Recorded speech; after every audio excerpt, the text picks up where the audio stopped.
Hey guys, welcome back. Today we're going to be talking about how to analyze a deal like an investor. Learning how to properly analyze leads will set you apart from other wholesalers and investors in the industry. And the better you get at analyzing properties, the more exit strategies you'll be able to have in your back pocket. So that means if you're analyzing a property and you're like, wow, this wouldn't be a really good buy and hold, but it would be a really good flip, then you could market a property to that investor, to that specific type of investor. Or if you look at a property and notice that it has multiple different exit strategies, then you can market the property to multiple different pools of investors. And you know what they say about supply and demand. So if you've got one property with all these investors bidding on it, you potentially have the ability to up your wholesale fee just because you have buyers that are willing to pay a premium for the property. In today's presentation, we're going to talk about how to calculate the ARV of a property, the after repair value, the basics of estimating rehab, and how to calculate an offer range. Okay, so why is ARV so important? Calculating the after repair value is going to tell us what the house could potentially be worth after it's all fixed up. You've got to understand when you're working in the distressed properties niche, generally you're going to have either a distressed homeowner or a distressed home. Okay, so that means that there could be repairs that are needed. So what is it going to cost for us to fix the property and to make it HGTV style, like top of the market, super pretty? What can we sell it for on the top end as an investor? That's what we're trying to find. So we're going to analyze a lead today. This is a lead that we generated from a cold call marketing campaign that we closed back in July. And this property is going to be our primary case study throughout these lessons. So it'd be really cool for you to be able to follow along with the transaction and see all the numbers and how they break down. So we've got a lead in. We notice the address, 2 Alder Place, Spring, Texas, and we see that the homeowner is Miss Nola Beller. The first thing that we're going to do is Google Maps the address. So pull up a new tab on your computer, type in the address. What you're looking for is just to kind of get a feel of the neighborhood. What's going on? You know, is there a vacant lot in front of your house? Is there commercial around the corner? Is there new construction going on? Like, what's around your property? Or is it in a subdivision? What does the house look like? Can you tell if it's a 1-story or a 2-story? Like, what can you tell about the property? Once you've got a pretty good feel for what's going around in the neighborhood, then you're going to pull up the county appraisal district. What we're looking for on the county appraisal district is just to find out more about the property, get more information on it. So they're going to tell you who the homeowner is, the property address, when it was last bought and sold, what the appraised value is of the home, and some different information about the taxes. It's also going to give you a breakdown of the land and property square footage, as well as telling you the land use and a couple different things. So pretty much anything that you need to know about a specific piece of property, you can generally find from the county appraisal district. So we're going to go ahead and go to the Montgomery County Appraisal District and click on this property search. Enter in the property address, find our property, and we found it. Okay, so we've got 2 Alder Place pulled up right here. So you definitely want to double check that the owner's name that you have matches the owner's name in the county appraisal district.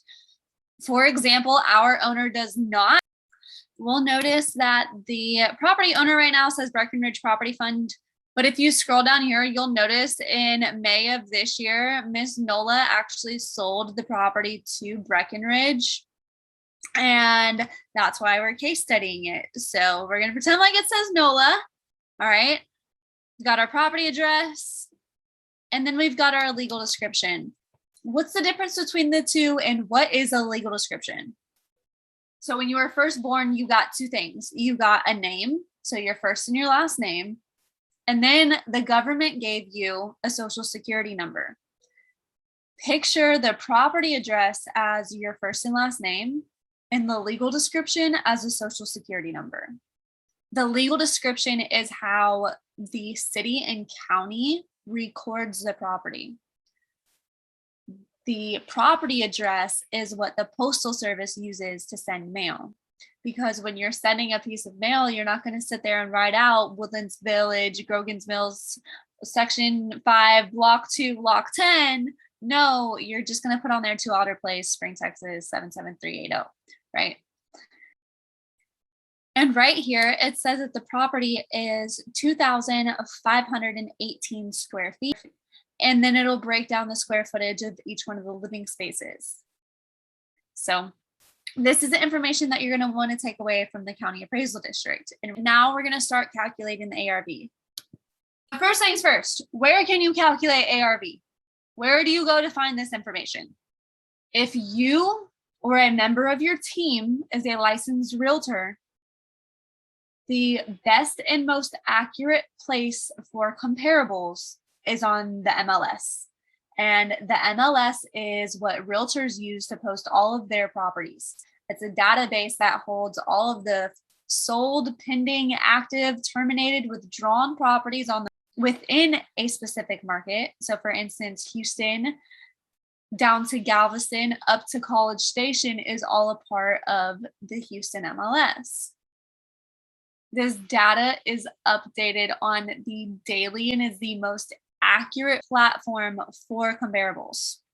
However, there are some other really great programs that have been created by investors that give you similar data.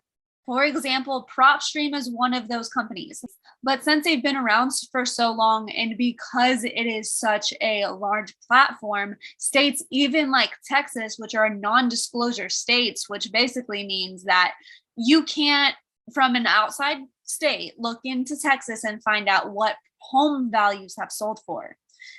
But because a platform and a program like PropStream has come along and has signed a contract with PropStream, now PropStream has access to find out what home prices in the area have sold for. For this example, we're going to use PropStream. So let's go ahead and get logged in there. PropStream, we've got the property address typed in to the search bar here. Pull it up and we again see that it is 2,518 square feet with 2.5 baths built in 1978. Okay, so now is where we start finding our best comps. So what we're going to do is find 3 properties that best match our criteria. And what we're looking for is other houses that match ours, pretty apples to apples. So we're looking for the same bed and bath count, very similar square footage, either 500 plus or minus our square footage.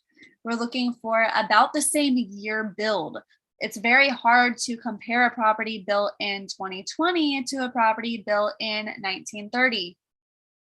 And what we're going to find is the properties that are beautiful HGTV style ready, right? They're beautiful. An investor had just come in there and completely renovated it and put it on the market.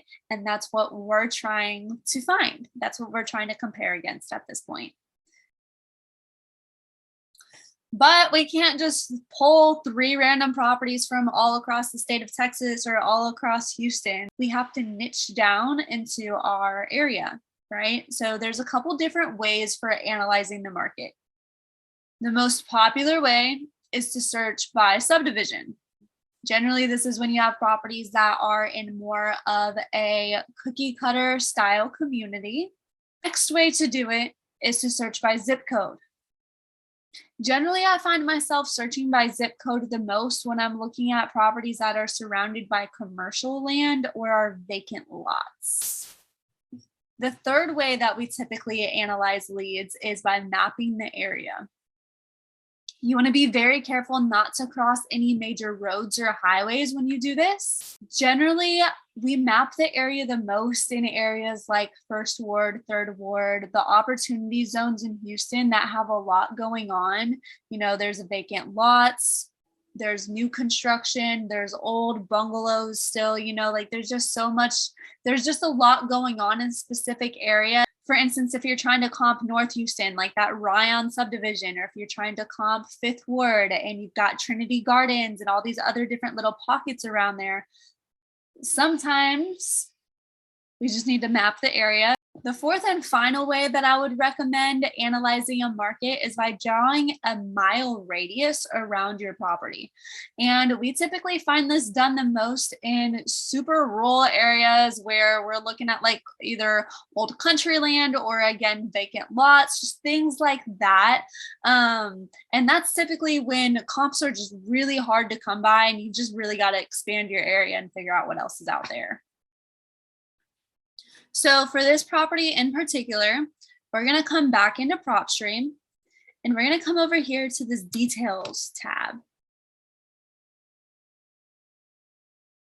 Just going to kind of check out the property for a moment. Notice that it's a single family, it's off market. It is again in the other owner's name now. We've got the same building square footage and the same legal description. That's always good to see.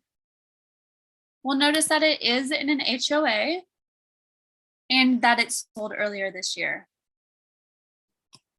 So after we've checked out some of the property details, we're going to come over here to this comparables tab and just kind of check out what's going on. In PropStream, there's already some pre-built settings. So one of the pre-built settings is this date range right here. And what you'll notice is we're looking at properties that have sold between May 1st and November 4th of this year. So we've got about a 6 to 7 month range to look at the analytics of the market and dial down where we think we can sell this property at after it's fully rehabbed. We've got some other criteria, plus or minus 500 square feet up or down, ranging from about 2,000 to 3,000 square feet. And we've got a half-mile radius around the property. So what are we looking at here? We know that we have a 4-bedroom, 2.5 bath property. And what you'll notice is PropStream has given us 22 properties. So this is a 3-2, this is a 4, 2.5. So let's go ahead and take this 3-bedroom off and that 3-bedroom off. And what we're trying to do is just have 4-bedroom, 2.5 bath properties on our spreadsheet here.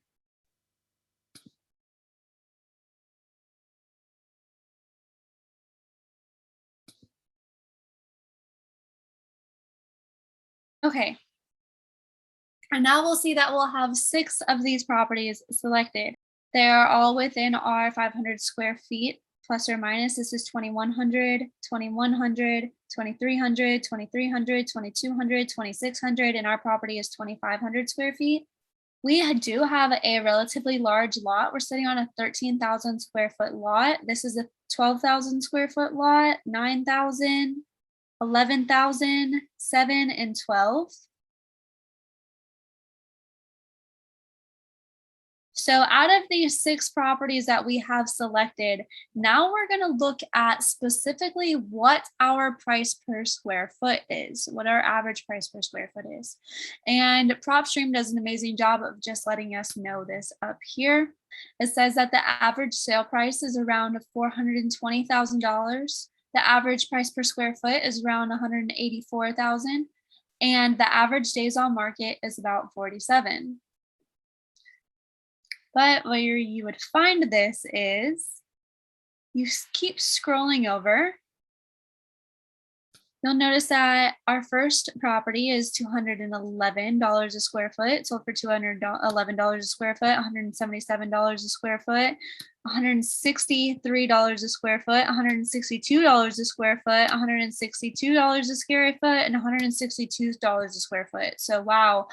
I would venture to say $162 a square foot is pretty conservative, and 173 is probably your top price per square foot that I would feel comfortable with marketing it for. Yes, there are properties that have sold for 211 square feet, but it was an anomaly. It was the outlier. And we don't have any pictures to prove what that specific property looked like. Let's go ahead and take a look at the properties that we do have pictures of.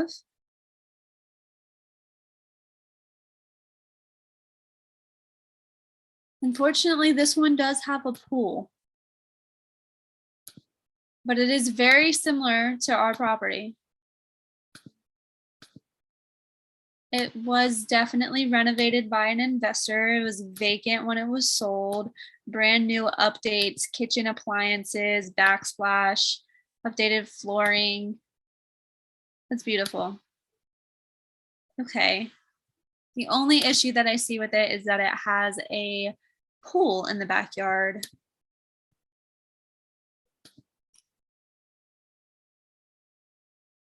Let's go ahead and check out the next one.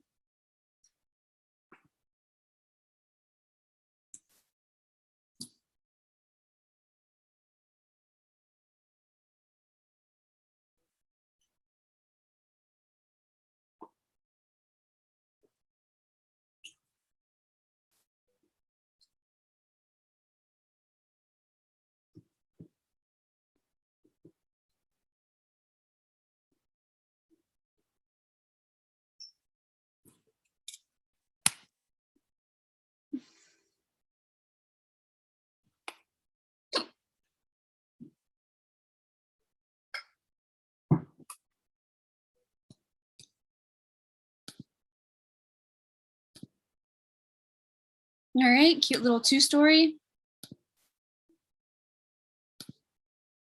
The kitchen is not updated.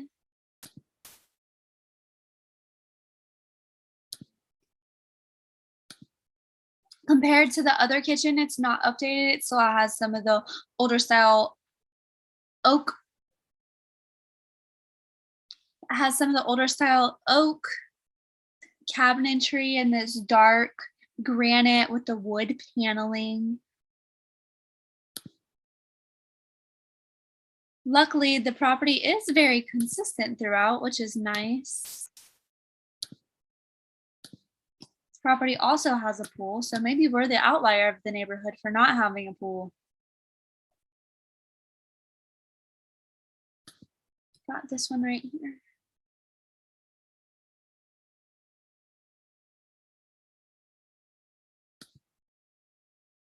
Okay. So this property has not been fully renovated at all, actually. It looks like it came straight out of the 80s. Which would actually give us pretty close to as is value for our subject property for 2 Alder if it looks something like this. So this property right here sold for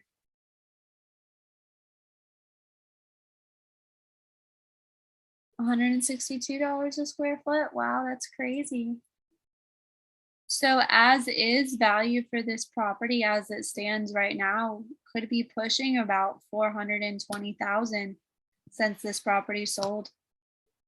As is, it's very similar. 47 days on the market, 4-bed, 3.5 bath, 2,600 square feet on a 14,000 square foot lot, built in 84. Wow, that's pretty solid. So looking at our price per square foot at about $162, we could sell it for around 100 or 420,000. And then if we do even better than that, if we one up that property, which would not be hard to do because everything's original, and we can potentially sell it for $173 a square foot. 173 times 2518 equals $435,000. It's potentially a $435,000 ARV. So we're ranging from 420 to 435. So we're going to jump forward a little bit here, and I'm going to show you a spreadsheet that you can use to kind of keep track of all this data and start building out a database for your sellers. Okay.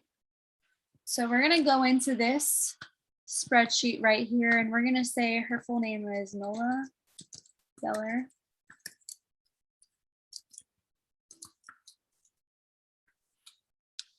Okay, so we've got Nola Beller, her name, her property address. Okay.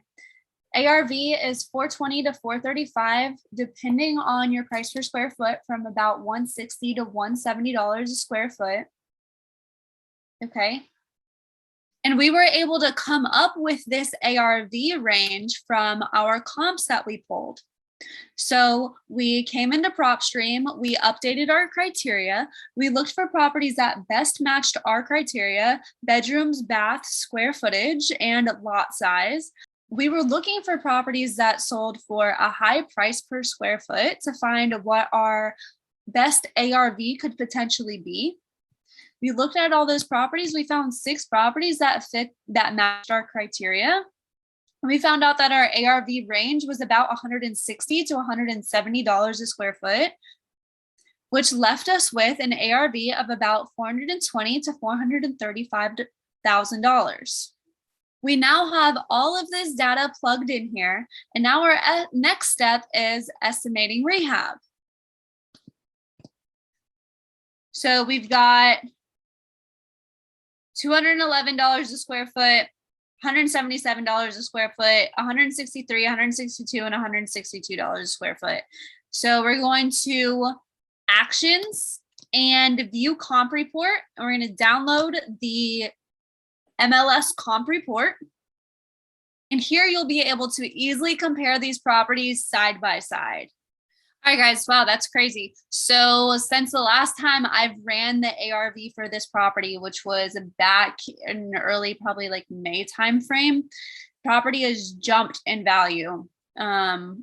This property was originally, when we were marketing it to investors, was worth $400,000, and now it's saying that it's up worth.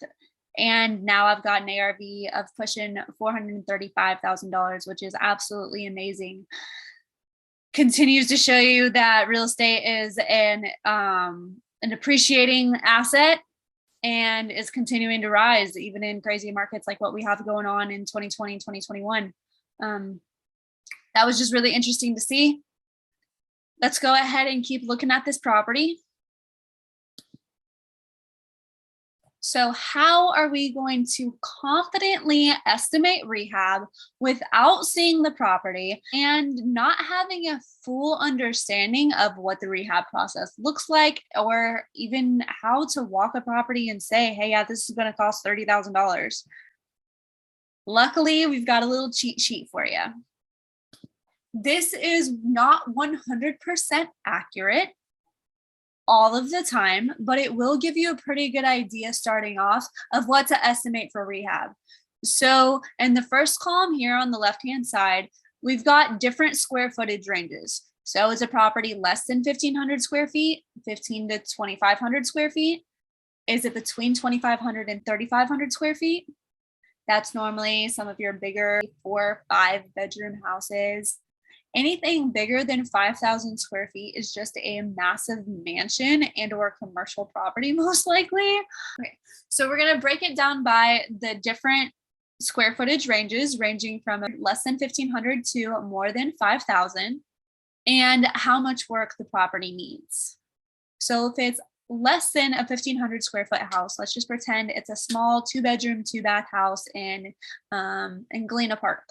If that homeowner has done a really good job of just kind of keeping up with the property, and maybe they're just in a distressed situation and the property doesn't need that much work, maybe you can get away with only spending $10,000 on a rehab.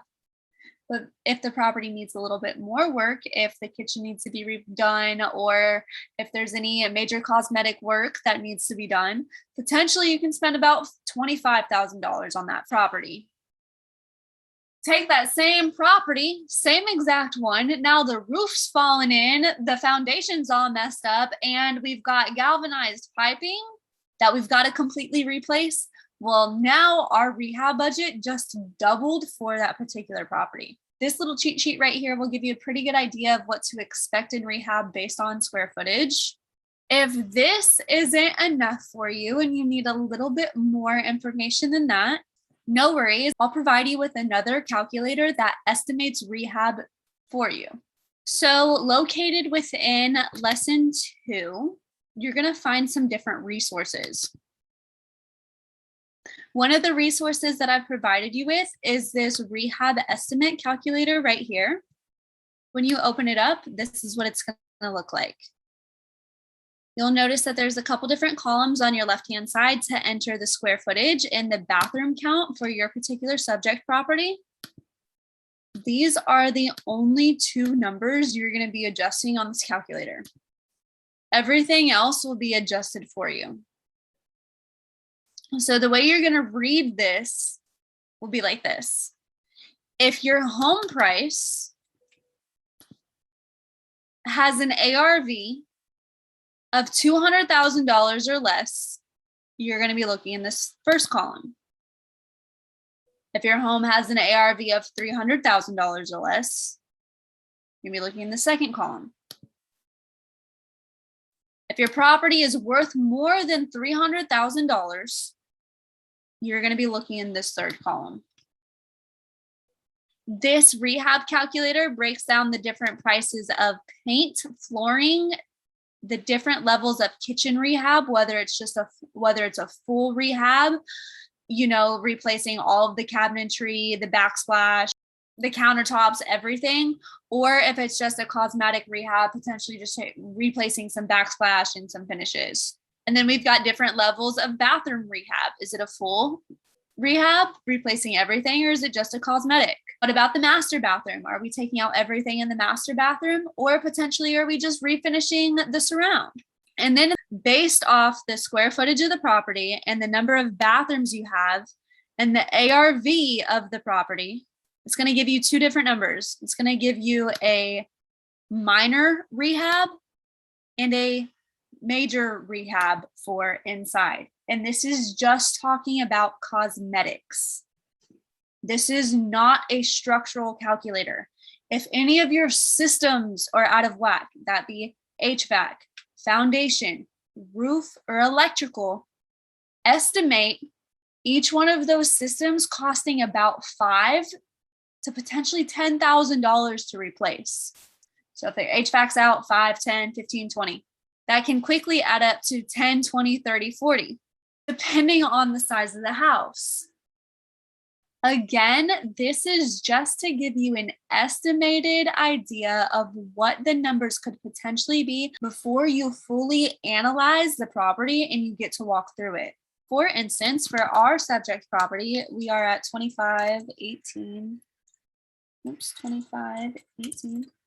And we've got 2.5 baths.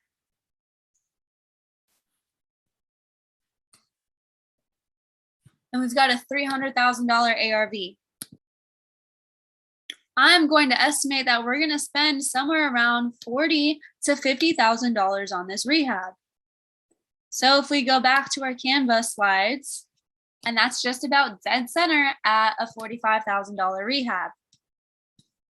So let's just go ahead and plug our number in here, $45,000. So we're going to skip over the asking column for right this second, and we're going to move straight into the offer.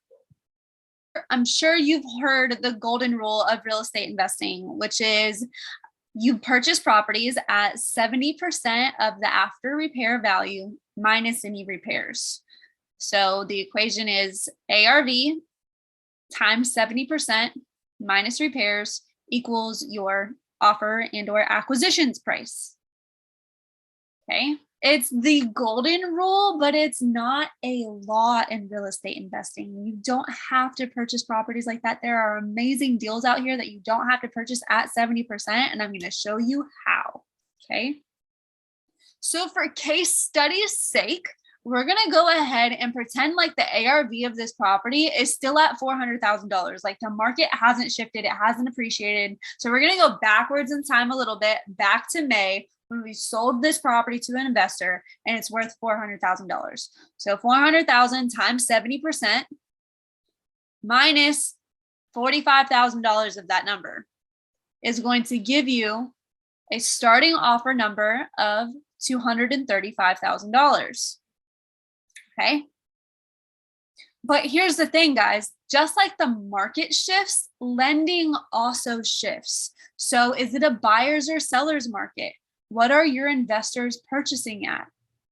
For example, in May of 2020, when COVID was still just starting to become a thing, people were still kind of curious about what was going on with the market. Investors were still pulling out, kind of scared of what was going on. Hard money lenders were only lending at 65% of LTV.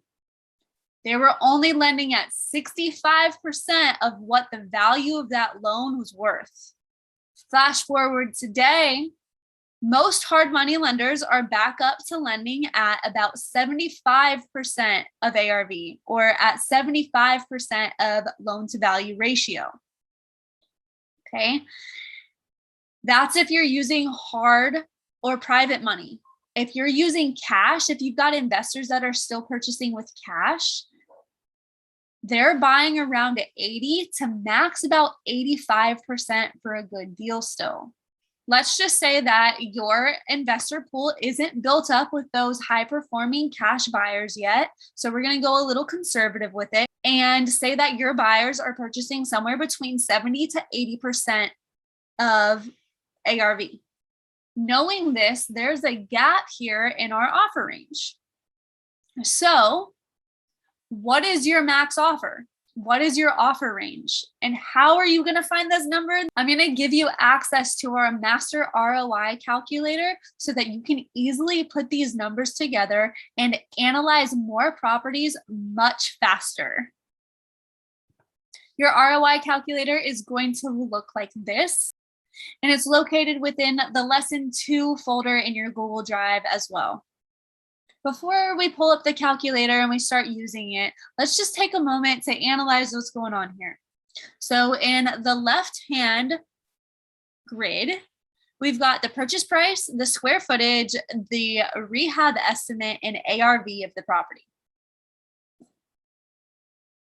What we see here is we've got a $400,000 ARV, and our rehab is $45,000, okay? Just a moment ago, I told you that we have investors buying in this market at 80% of ARV. That means that they're looking to get about a 20% return on their investment. Let's take a look at the grid on the right-hand side. You'll notice on the very last row, it says ROI, it says 20%. And so if your investor is purchasing at 80% of ARV minus repairs and are looking to get a 20% return on their investment, they're going to purchase this property for a max of $260,000. Okay, so if we took the ARV, $400,000 times 80% minus $45,000 would give you $260,000.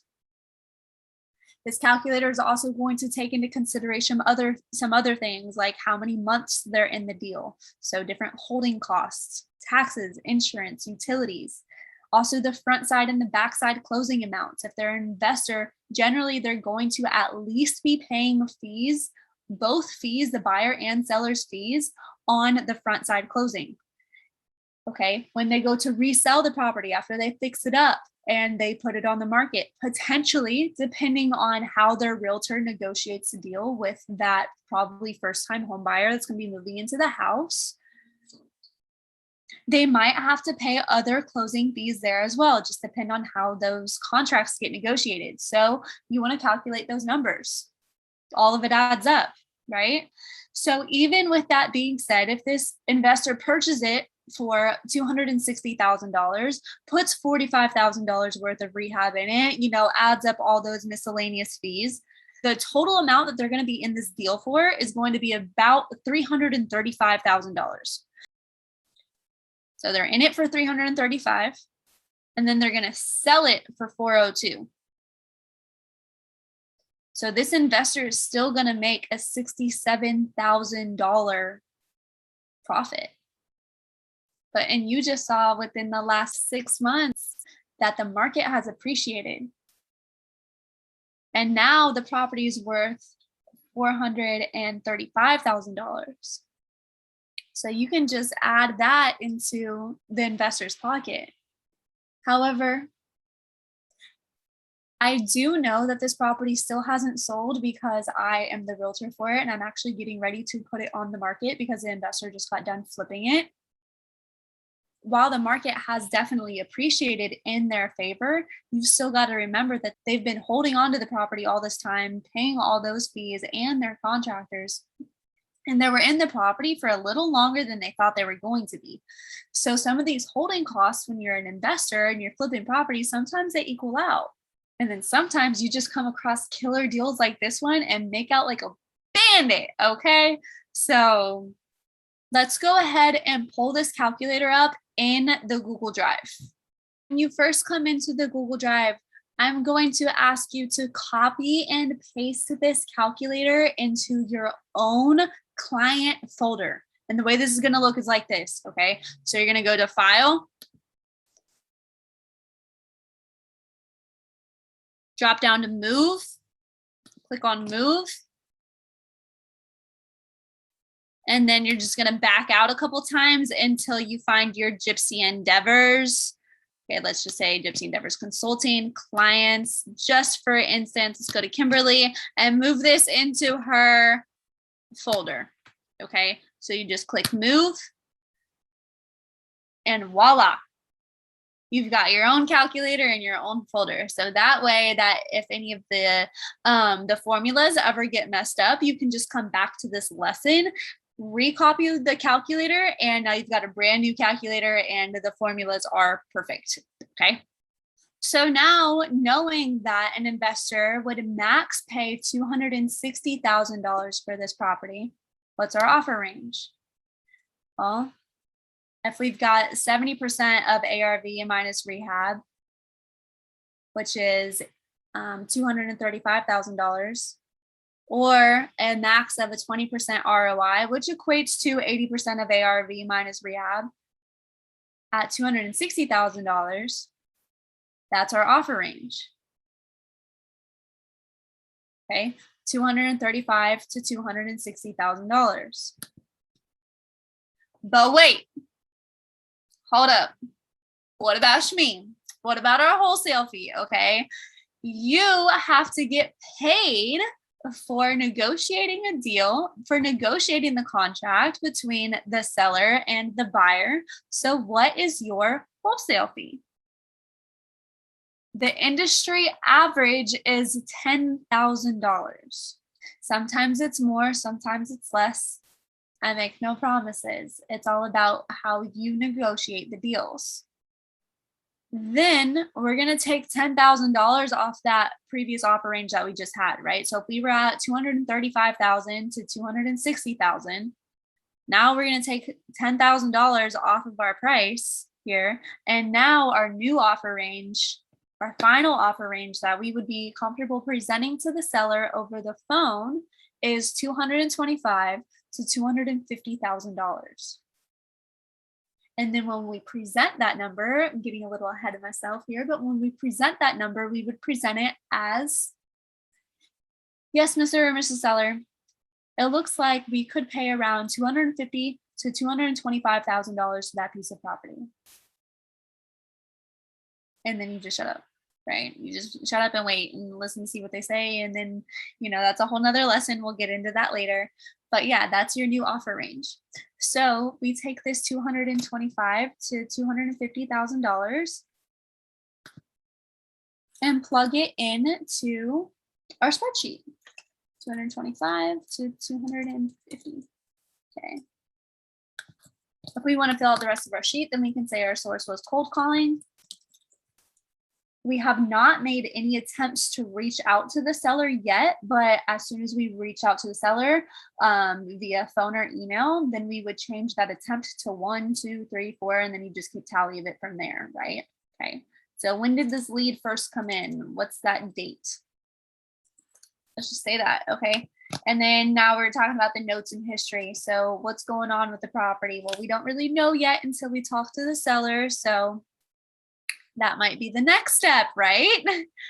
But for now, We know that this property has an ARV of $420,000 to $435,000 with an estimated rehab of about $45,000. And our offer range is sitting between $225,000 to $250,000. Okay. So we started off by calculating ARV.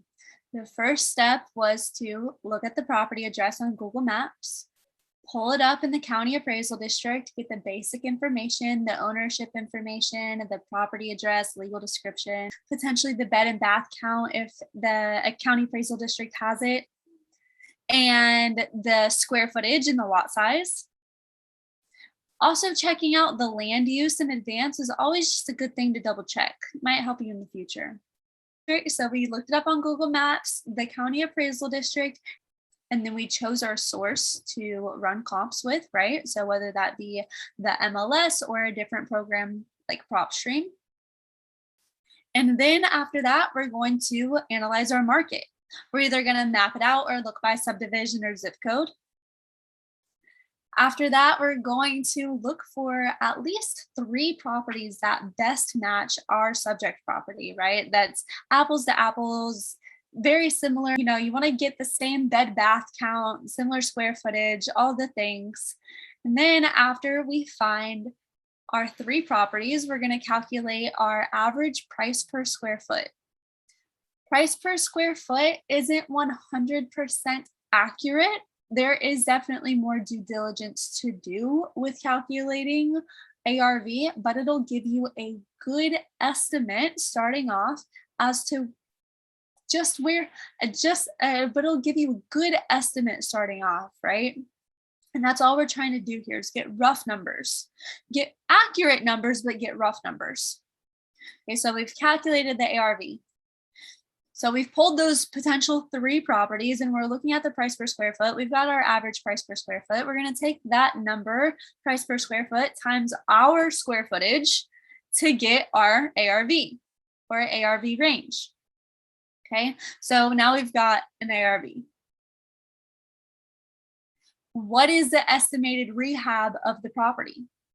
Best way to find that is just look at the square footage of the home and estimate, you know, is it going to be a light, major, or medium rehab? You'll be able to decide based on potentially the Google Maps photos, or if you've driven by the property, maybe this is a lead that you got from Driving for Dollars. So you estimate the rehab, and then once you've got your ARV and your rehab estimate, you're going to plug those numbers together in the formula. 70% of ARV minus rehab gives you what? And then you're going to get your ARV range. So for instance, for 2 Elder, it was 250,000 to 235,000 or whatever it was, right? So you've got that range. And now the next step is submitting the offer.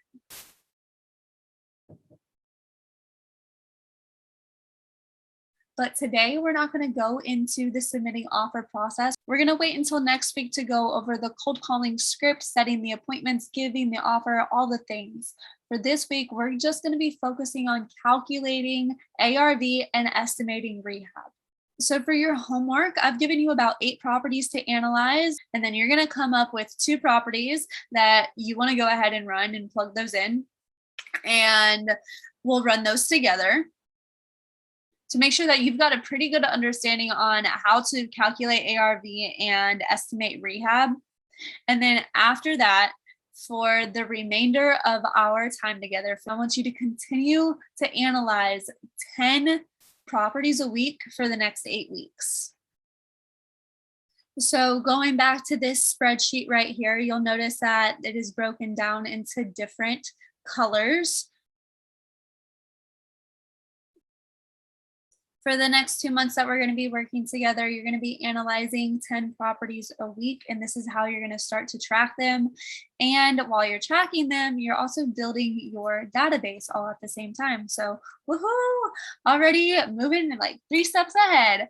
But This is where you're going to house all this information. Just keep track of it. Make sure that you're kind of staying on top of it. One of my favorite columns on this spreadsheet is this attempts column, so that you can keep track of how many times you've reached out to this particular seller. And then this is the list of properties that I've given you to analyze for practice. Again, go ahead when you first come in here, make a copy of it. So you're going to go to File, Move, and then move it into your client folder. And you'll be all set. All right, guys, you're all set. Go ahead and calculate those 10 properties that I've given you for a practice. And then over the next 8 weeks, you're going to become the expert by analyzing 10 properties a week for the remainder 8 weeks. I promise you, after you do something 80 times, you will feel like the expert. You're going to feel very confident analyzing properties moving forward. Much love. See y'all next time.